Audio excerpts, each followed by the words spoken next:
Pues buenas noches Raquel, buenas noches todas las hermanas Brahma Kumari y los hermanos. Y es un honor estar con ustedes. Y voy a hablar de un tema que hace muchos años que me tiene muy interesada a tal punto de formar un centro de cuidados paliativos. ¿Por qué? Porque es importante vivir plenamente, con calidad de vida, hasta el final para prepararse a morir. Pero no ocurre porque nunca hablamos de eso. Y hay veces hay conspiración de silencio, hay veces hay familias autoritarias. Vamos a hacer un pequeño recorrido sobre eso y todo lo que nos pueden ofrecer a la hora de morir, porque eso es importante saber de qué se trata. Y hay unas cosas muy buenas y hay otras no tanto. Y si lo hablamos, se hace lo que quiere la persona que está enferma. Entonces ahora ni hablamos de enfermo terminal, pero es muy práctico decir eso. Quiere decir que es el derecho que tienen todas las personas con un diagnóstico, con alguna enfermedad incurable, irreversible, a decidir sobre los tratamientos y los cuidados que desean recibir hasta el último día de su vida.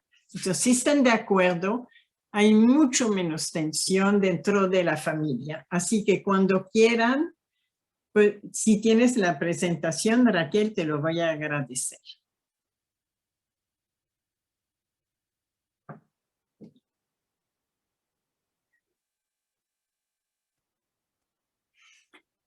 Esos son los escenarios que al final de la vida humana nos podemos encontrar. Eutanasia, suicidio asistido, sedación terminal, cuidados paliativos, terapia del dolor. ¿De qué nos habla? Es lo que quisiera ver. Siguiente. ¿Qué es la eutanasia? Implica la intervención directa de un médico para acelerar la muerte del paciente. Entonces, ¿me oyen bien?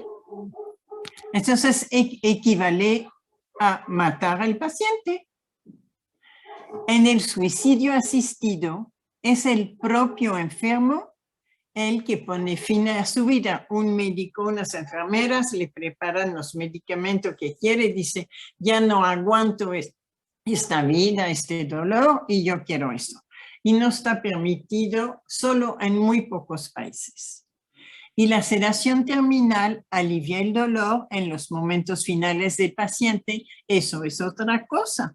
Es algo para ayudarlo a no sentir tanto dolor, pero seguir consciente lo más tiempo posible para ayudar al paciente a bien morir. La siguiente. Entonces, son algunos de los términos sobre la muerte digna que aparecen en los titulares de los medios de comunicación cada vez que ese asunto vuela al primer plano de la actualidad. Y lo hemos visto mucho en México, si está permitido la eutanasia, el suicidio o no. Antes de hablar de eso, hay que ofrecer unos buenos cuidados paliativos. Entonces la gente actúa diferente. La siguiente. Entonces, en España, la ley de eutanasia se ha convertido en una realidad. El jueves 18 de marzo de 21, este año. Estuvieron en pleitos mucho tiempo. Pero la eutanasia, que hablan de bien morir, en realidad es algo muy problemático. Pero, en fin, en España sí tienen cuidados paliativos.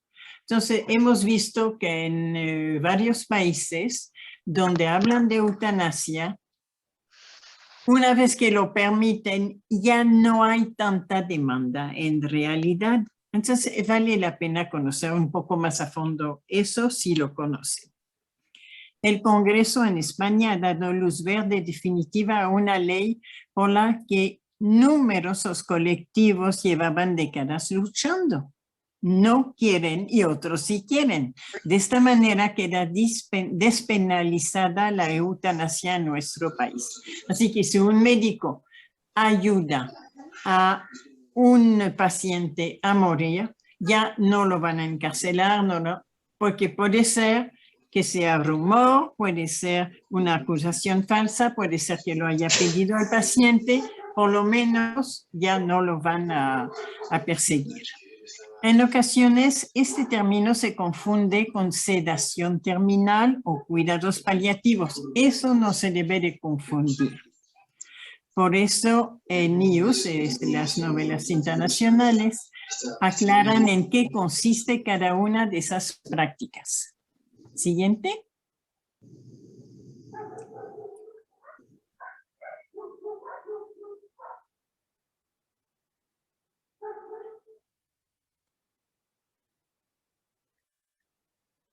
Siguiente. Ya.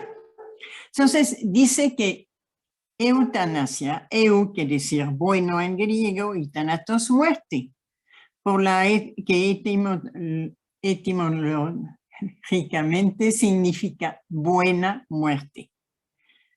Pero desde un punto de vista científico o médico es mucho más.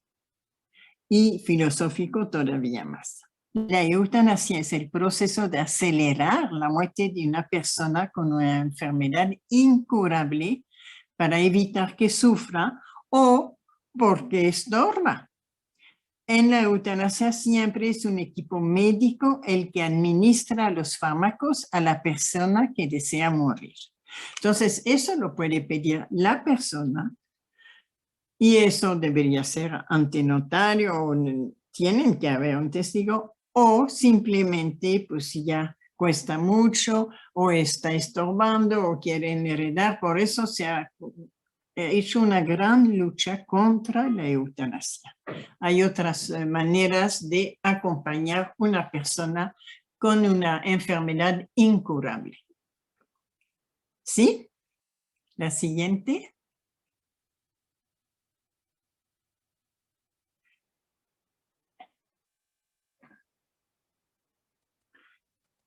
¿Qué será entonces el suicidio asistido? El suicidio asistido no se va a ser el médico el que va a poner fin a la vida del paciente. Será el mismo paciente que tomará el veneno o que se pondrá la inyección. Por ejemplo, en 1998, Ramón Sampedro, en España, fue un suicidio asistido, está castigado penalmente como la eutanasia, con penas de 2 a 10 de cárcel.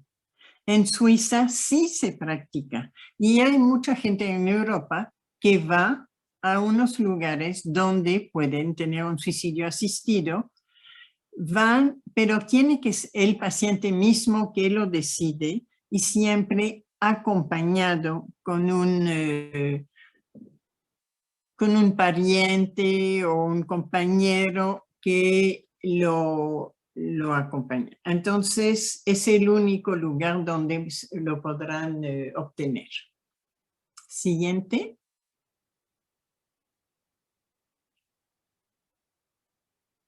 ¿Y qué es la sedación paliativa? Esa es muy diferente. Es la administración de fármacos para reducir la conciencia y aliviar el dolor de un paciente con una enfermedad terminal. Es lo que se ha estado haciendo habitualmente en España, en México y en muchos países ante la imposibilidad de, no, aquí ponen de realizar la eutanasia y el suicidio asistido en España, pero aquí lo han hecho para conseguir el mayor bienestar físico, psicológico y espiritual del enfermo en sus últimos momentos, porque algunos cada vez es menos, pero es muy difícil controlar el dolor. Y aquí, pues la medicina ha seguido haciendo muchos progresos y sí se puede controlar el dolor y sí hay muchas formas, pero ayudarlo al final de la vida es posible. Esa sedación paliativa, se va durmiendo el paciente cuando ya dice es suficiente. La siguiente. Entonces, les podemos presentar dónde se permite. La eutanasia es legal solo en Bélgica, Luxemburgo, Países Bajos, Canadá y el estado de Victoria en Australia. El suicidio asistido se puede hacer únicamente en Suiza y varios estados de Estados Unidos. Todos esos países tienen diferentes requisitos para poder realizar esas prácticas. En la mayoría de los casos coinciden con solo puede pedirlo la persona que desea morir, no pueden hacerlo ni los cónyuges, ni los padres, ni los hijos. Solo la persona que tiene esa enfermedad y que lo desea hacer lo puede pedir ella sola. Tiene que ser una decisión libre y reiterada en el tiempo. La dolencia tiene que ser incurable y el dolor insoportable. 2 médicos deberán verificar si eso es real. Y se cumplen todos los requisitos para que puedan aplicar o eutanasia o un suicidio asistido. Cosa que en México no hacemos. ¿Cuáles son las alternativas? Porque sí las hay.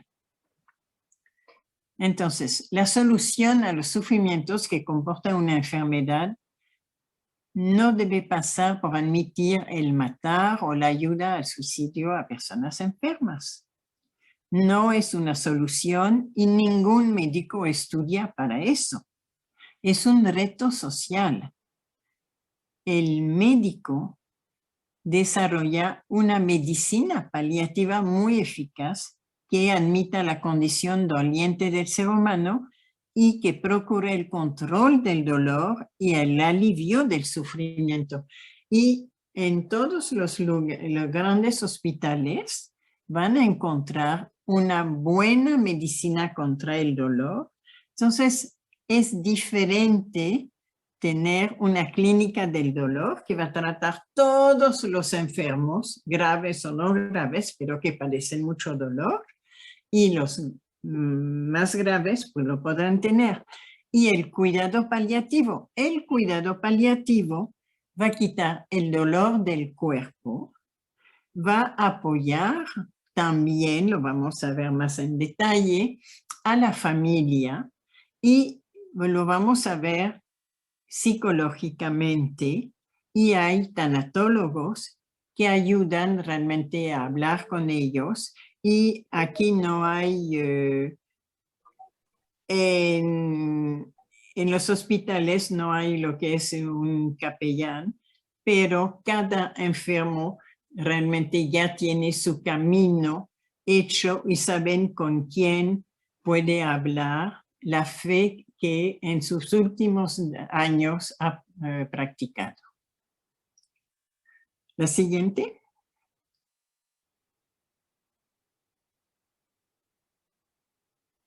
Entonces, verdadera alternativa a la eutanasia y el encarnizamiento terapéutico es la humanización de la muerte, que llamamos encarnizamiento terapéutico. Es curarlo, aplicarle quimios hasta el último día, aplicarle medicamentos muy fuertes que no le permiten, mantienen el cuerpo vivo, pero la persona no vive, no tiene calidad de vida. Entonces tampoco es bueno, ni uno que acorta la vida, ni el otro que la prolonga sin sentido. Ayudar al enfermo a vivir lo mejor posible el último periodo de la vida es lo que vamos a buscar. Es fundamental expresar el apoyo, mejorar el trato y los cuidados, mantener el compromiso de no abandonarle, tanto por parte del médico como por los cuidadores, los familiares y también el entorno social, es lo que vamos a ver ahora en cuidados paliativos. La siguiente. Entonces, la extensión de los programas de los cuidados paliativos es muy importante para poder atender mejor a esos enfermos. Entonces, en España tienen un plan nacional de cuidados paliativos que está elaborado por el Ministerio de Sanidad y de Salud.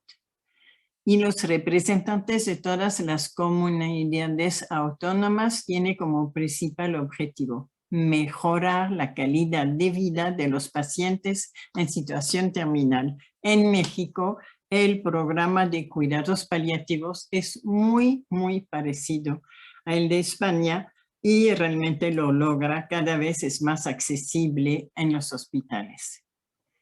Hay que ser respetuosa con la vida y también con la muerte. Al final de la vida se debe suspender los tratamientos que según los conocimientos científicos no van a mejorar el estado del paciente.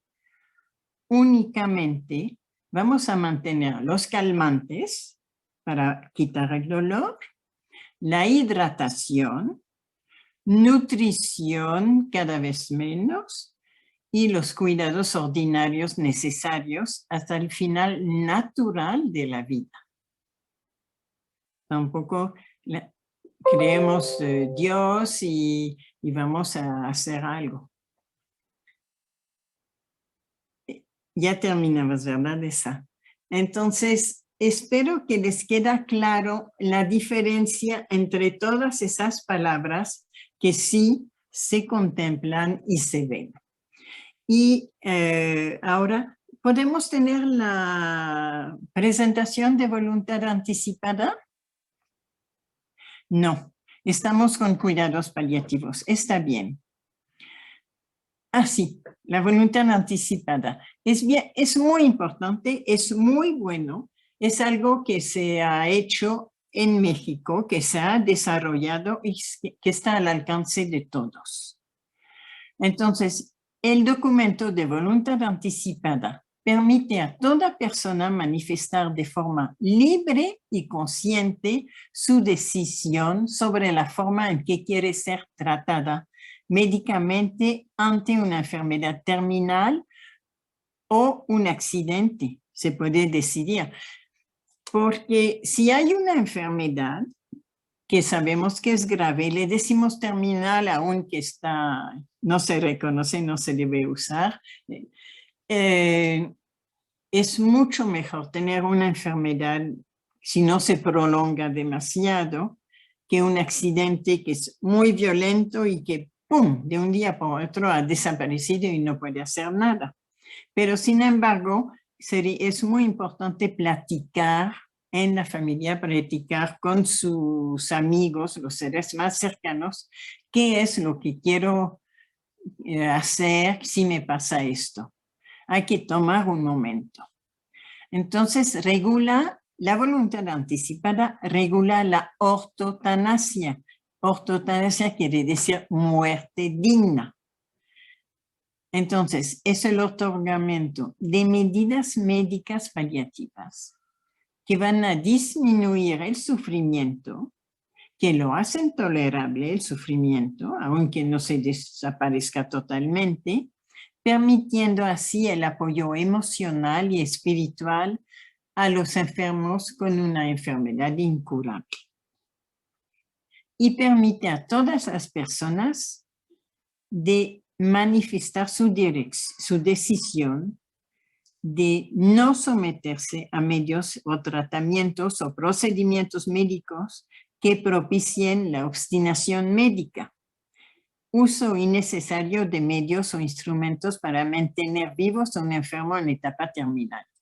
Eso lo tiene que decidir el enfermo y cuando entra al hospital lo puede firmar, lo puede decir. Es muy importante decirlo cuando llega al hospital, porque una vez, por ejemplo, si no quiere que lo resuciten, bueno, pues se tiene que aclarar antes. Si no quiere que lo entuben, que lo diga antes. Hay gente que no quiere, que saben muy bien de qué se trata, y una vez que ya lo entubaron, no se puede ir a hacer marcha atrás en los hospitales.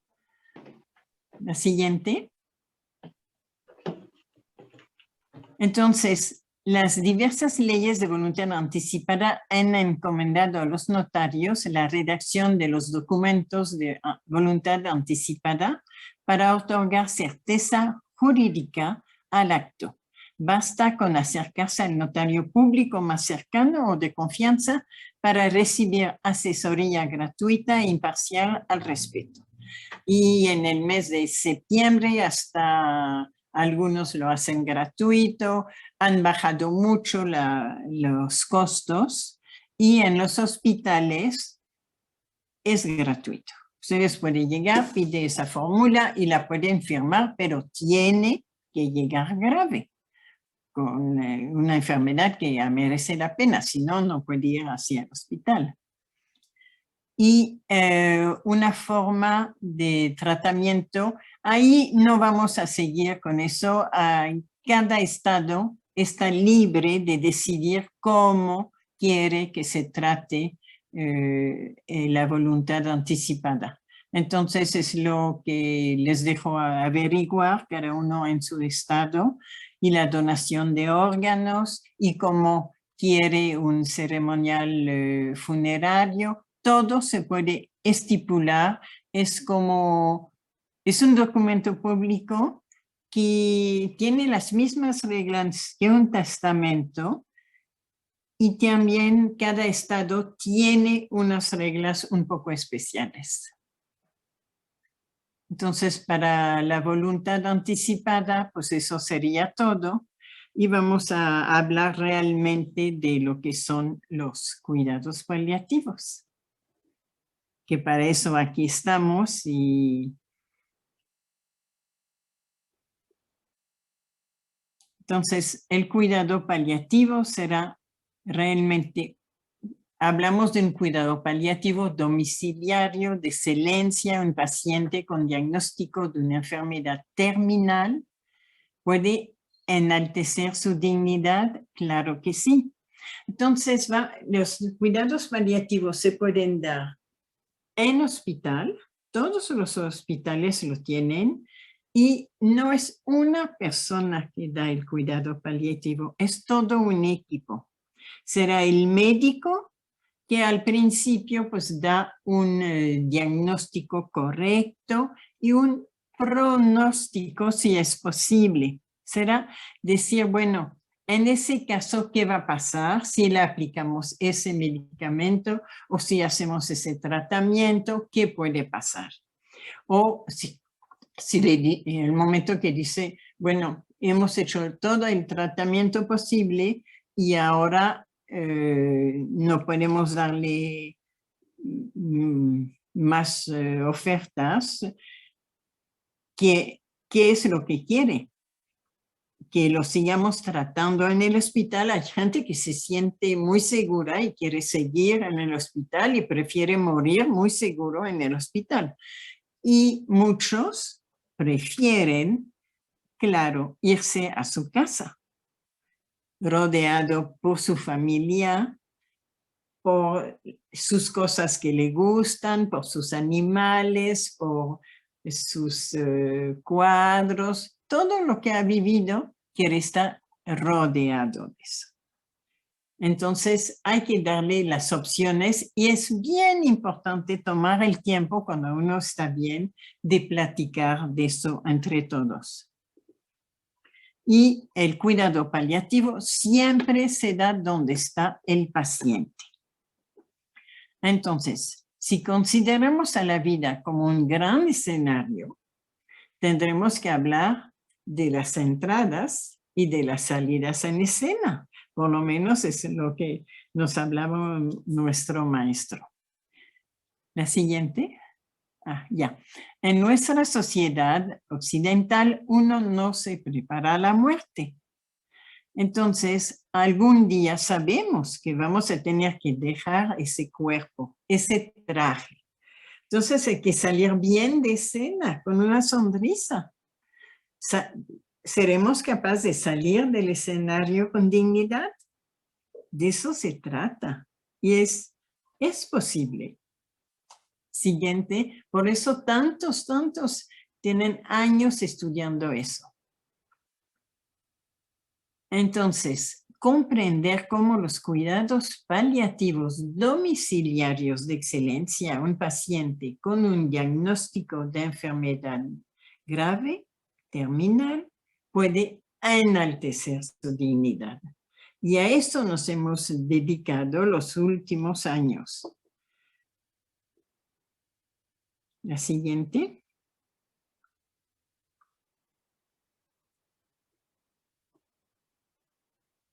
Entonces, vamos a buscar vivir plenamente, con calidad y para prepararse a morir. ¿Cómo lo vamos a hacer? Pues con el equipo. La siguiente, ¿de qué va a ser constituido el equipo?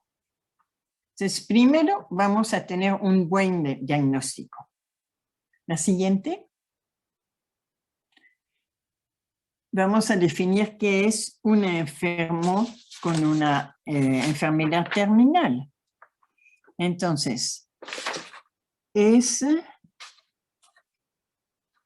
buscaba la definición de la OMS.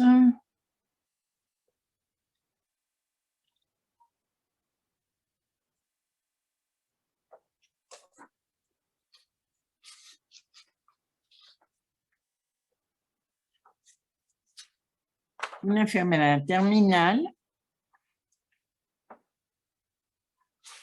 que, bueno, yo creo que la tengo apuntada un poquito más abajo. Es una enfermedad que ya se ha buscado todas las formas de mejorar y no se puede, sabemos que es incurable, pero lo que sí es posible es darle más calidad de vida al paciente terminal. Y también a ver qué son sus ideas de la dignidad humana. Así, siendo consciente, despidiéndose bien de sus seres queridos, saliendo realmente de una forma muy digna y reconociendo lo que ha hecho en su vida, que ha hecho para mejorar o ayudar, a querer, cualquier cosa es muy, muy buena. Entonces, conocer los cuidados paliativos domiciliarios es saber de qué podemos esperar. Un médico que nos va a dar un buen diagnóstico y las posibilidades que hay para vivir mejor. Una enfermera muy bien preparada en cuidados paliativos que va a ayudar a enseñar cómo cuidar al enfermo. Y un trabajador social que va a ayudar que primero va a estudiar la familia, ver cuántas personas pueden ayudar y luego cómo poner el lugar donde vive el enfermo más cómodo, menos peligroso, le dice cómo acomodar la cama, quitar tapetes, evitar muchas cosas para que sea muy cómodo y también respetar el espacio de los demás familiares, porque eso es muy importante, que se tome, no va a ser algo autoritario.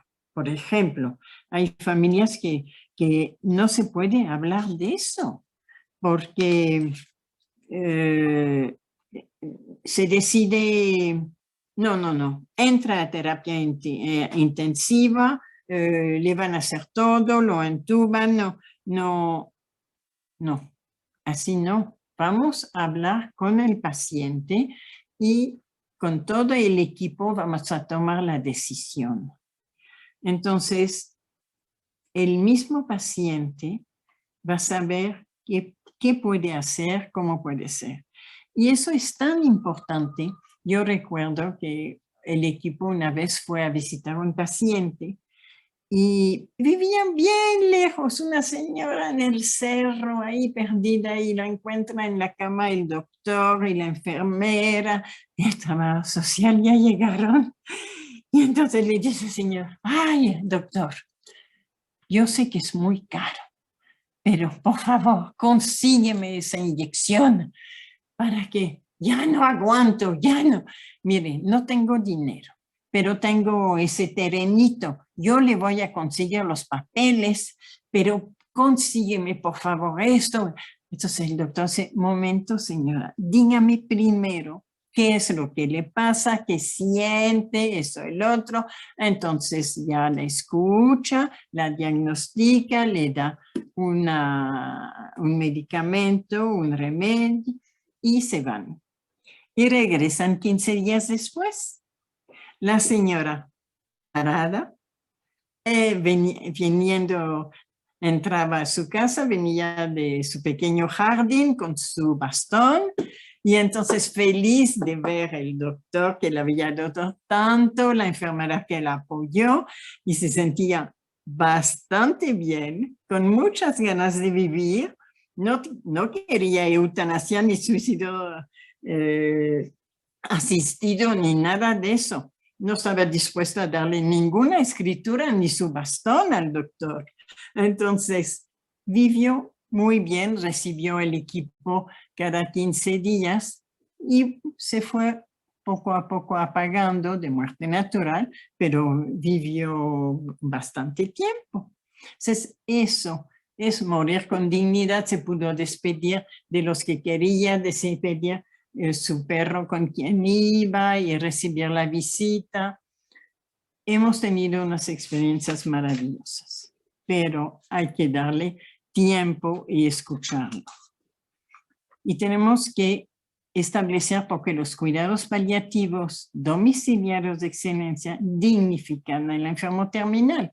Hay un tiempo para escuchar a la persona. Es una persona, no es uno más. Y tiene una vida muy peculiar y muy especial. La siguiente.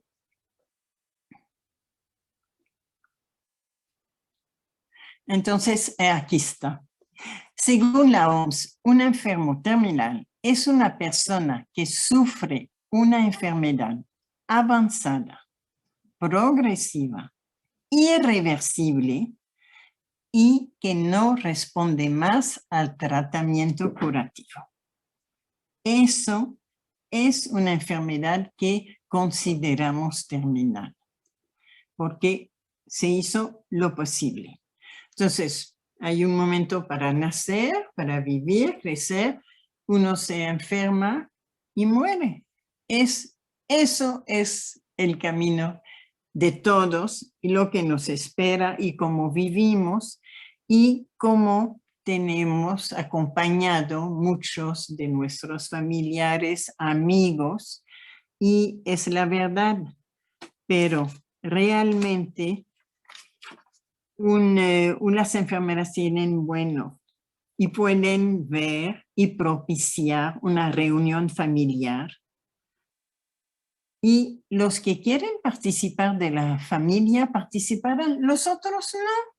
Bueno, está bien, pero ya no hay lo que llamamos la conspiración del silencio. La siguiente, porque eso es muy, muy difícil. Porque cada vez, ¡ah, qué bien te ves! Y el otro se siente terriblemente mal. Siguiente. Entonces, buscamos siempre darle calidad de vida. También tenemos que definir quién va a ser el cuidador principal, porque normalmente, pues, es siempre la misma persona. La persona que no trabaja o que ya se ha jubilado, pero que está en casa, que cuida de la casa. Y pues quizás no sea lo correcto. hay que apoyarse entre toda la familia para que realmente pueda vivir bien y que el cuidador principal no se agote, porque es un trabajo muy pesado, tanto emocionalmente como físicamente. Entonces sí tenemos que ser muy conscientes y formar un equipo. ¿Qué será la dignidad? Los derechos humanos se establecieron por tener fe en la dignidad. ¿Me puedes ponerla ante eso? En la dignidad intrínseca de todo ser humano y fe en el valor de su persona. Entonces, ¿qué vamos a hacer? Vamos a pasar de curar a cuidar. Es muy importante. Los diferentes roles dentro de un equipo interdisciplinario de salud, ya no lo vamos a curar, lo sabemos, pero lo vamos a cuidar muy bien. Entonces, el médico va a ser un algólogo, quiere decir que es un especialista en dolor, le va a quitar el dolor lo más posible, y la enfermero o la enfermera al final van a ser los más importantes.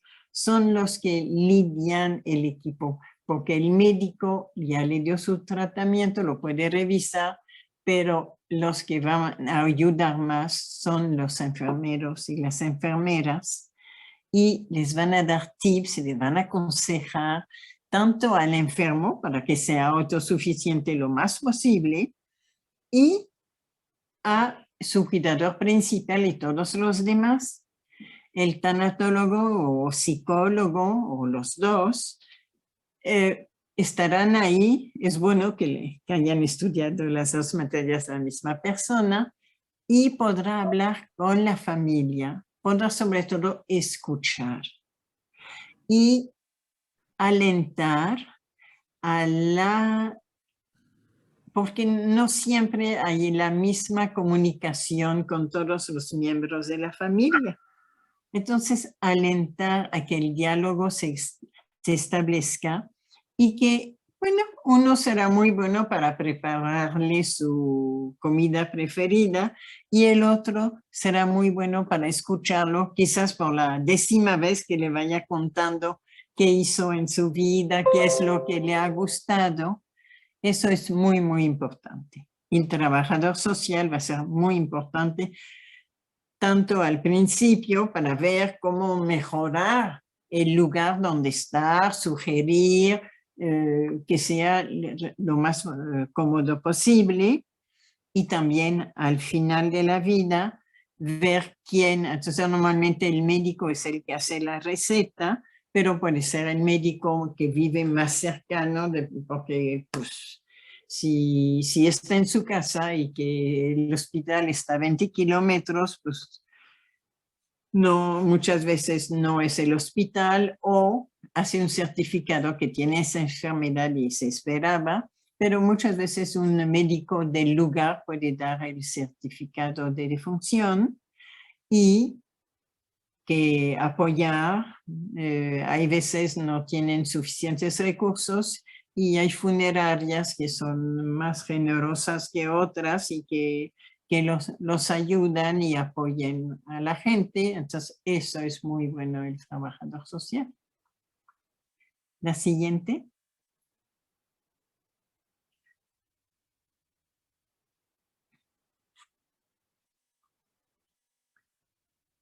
Entonces, va a ser una gran diferencia entre un paciente que tuvo acceso a cuidados paliativos y otros no.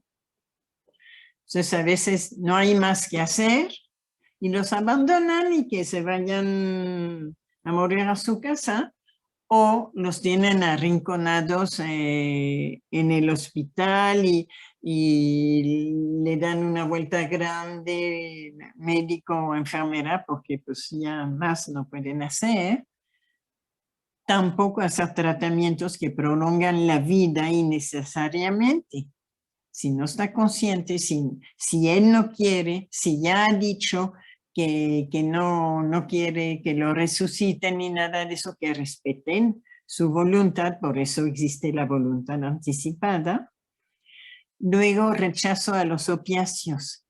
Entonces, eso ocurría, mucha gente no le tiene mucho miedo, creen, bueno, la gente puede ser el enfermo y puede ser la familia, pero si realmente le recetan un medicamento que sería una droga para un enfermo sano, para un enfermo terminal sería solamente la dosis necesaria para quitarle el dolor.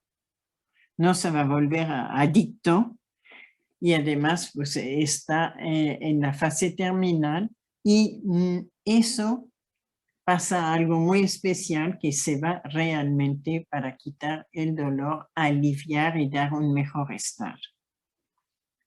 Ahora hablamos de un consentimiento informado y la pared del silencio, porque antes pues no se decía nada, nada. Ay, que te ves bien y no, está mucho mejor. No, no es cierto. A ver, ¿cómo te sientes hoy? Dime. Ay, sí, lo entiendo. Pues a ver cómo lo podemos juntos, cómo podemos ayudar a que te sientas mejor, qué quieres. Y eso puede ayudar muchísimo. Y saber más de la familia. Por ejemplo, había una familia, eran varios hijos y nadie tenía tiempo de atender a la mamá. Y uno era el más vago y es el que estaba en Estados Unidos, que se había ido de mojado, ya tenía unos años allá y más o menos la hacía. Cuando le hablaron, le habló trabajo social y le dijeron de inmediato ese vago se dejó venir a curar a su mamá, a cuidarla, la atendió de maravilla. Es algo pesado, difícil, la atendió como ningún hijo, los demás hijos hicieron, que una no tenía tiempo porque tenía sus hijos en la escuela, que la otra, que el otro. Ese fue el ejemplo realmente de esta familia y de muchas familias. Después batalló en México para conseguir trabajo, pero lo hizo muy bien, es hablar. Y hay otros que estaban peleados a muerte, dos hermanos, y claro, no le habían dicho que estaba muy grave ni nada, pues le pidieron permiso, hablaron, dice, no, ni va a querer ni nada. Le hablaron de inmediato, dice, ¿cómo? ¿Cómo es posible? Y de inmediato se vino a ver su hermano y pues claro, se pudieron reconciliar y el ambiente en la familia mejoró muchísimo. Tenemos que hacer lo máximo en eso y confiar y saber que Dios nos acompaña siempre, siempre. Entonces aprendemos a vivir con la enfermedad. Estás enfermo, tienes esto y va a pasar esto y con eso vamos a vivir, lo aceptamos y vamos a reorganizar nuestra vida cotidiana y ese enfermo va a vivir hasta el final. No va a estar aburrido, sufriendo, nada más pensando en lo mal que se siente. Ustedes pueden lograr muchísimo trabajando en equipo y teniendo el apoyo de un equipo de cuidados paliativos. La siguiente.